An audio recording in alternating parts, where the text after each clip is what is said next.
गांव के किनारे एक विशाल बरगद का पेड़ था। बरगद के बारे में कहा जाता है कि वह 100 साल से भी अधिक पुराना था। उस पेड़ की जड़ें इतनी गहरी थी कि उसकी छाया हर मौसम में ठंडी और सुखद लगती थी। ये पेड़ गांव के बुजुर्गों के जमाने का साक्षी था। उनकी हंसी, उनके किस्से, उनके सुख दुख सब कुछ इस पेड़ ने देखा था। पीढ़ी दर पीढ़ी यह पेड़ गांव के जीवन का हिस्सा बन गया था। हर कोई इसे गांव का बूढ़ा पेड़ कहता था।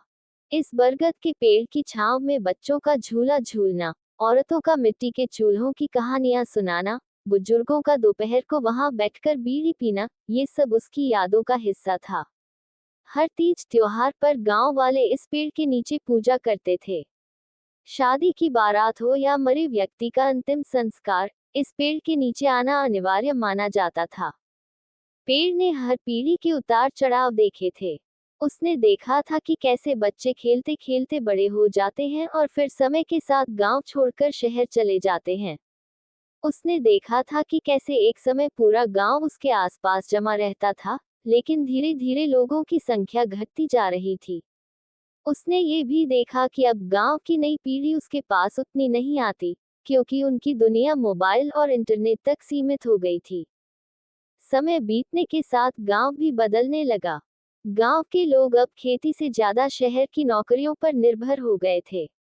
नए मकान बनने लगे और गांव की मिट्टी की खुशबू धीरे धीरे कंक्रीट की गंध में बदलने लगी।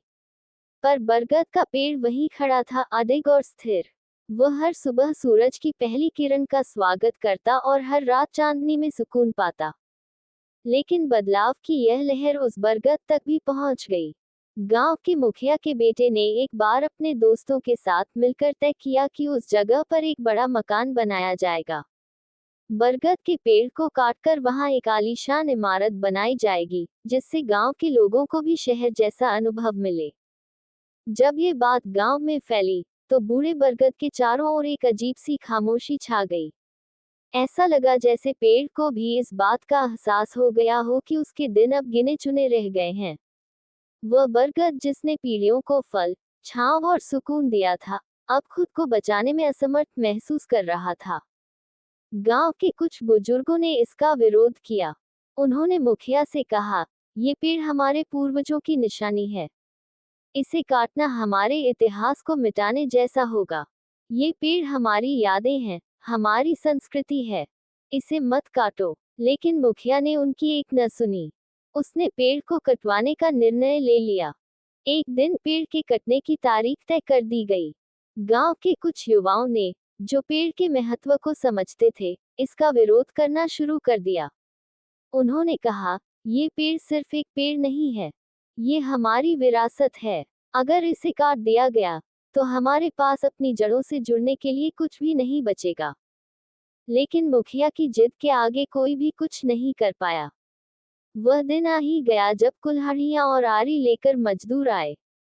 जैसे ही पहली कुल्हाड़ी पेड़ के तने पर पड़ी, ऐसा लगा जैसे पूरे गांव की रूह कांप गई हो। बच्चों से लेकर बुजुर्ग तक, सभी दुखी थे। जब मजदूर पेड़ काटने के लिए तैयार थे, तभी अचानक गांव का सबसे बुजुर्ग आदमी, 95 साल के दादाजी, वहां आकर खड़े हो गए। उन्होंने कहा, जब तक मैं जिंदा हूं, इस पेड़ को कोई नहीं काट सकता। ये पेड़ हमारे साथ पैदा हुआ और हमारी कहानियों का हिस्सा है। इसे काटना हमारे अस्तित्व को मिटाने जैसा होगा। उनकी बातों ने गांव वालों के दिलों को झकझोर दिया। धीरे धीरे सभी गांव वाले पेड़ के चारों ओर इकट्ठा हो गए।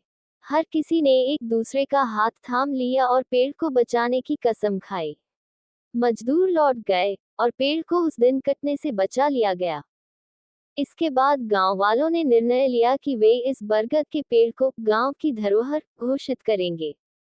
उन्होंने इसे बचाने के लिए एक संगठन बनाया और तय किया कि कोई भी इसे नुकसान नहीं पहुंचा सकेगा। धीरे धीरे लोगों को एहसास हुआ कि यह सिर्फ एक पेड़ नहीं था, बल्कि यह उनके जीवन और संस्कृति का प्रतीक था। इस कहानी से हमें ये सीखने को मिलता है कि पेड़ सिर्फ प्रकृति के अंग नहीं हैं, बल्कि वे हमारी भावनाओं, हमारी संस्कृति और हमारी जड़ों का प्रतीक होते हैं। हम अपने स्वार्थ और आधुनिकता के पीछे भागते हुए अक्सर यह भूल जाते हैं कि हमारे अस्तित्व का आधार यही पेड़ और प्रकृति है। अगर हम अपनी विरासत को संरक्षित नहीं करेंगे, तो आने वाली पीढ़ियों के पास उनकी जड़ों से जुड़ने के लिए कुछ भी नहीं बचेगा। गांव का आखिरी बूढ़ा पेड़ हमें सिखाता है कि हमें अपनी प्रकृति और विरासत की रक्षा के लिए हमेशा खड़ा होना चाहिए, क्योंकि यही हमारी असली पहचान है।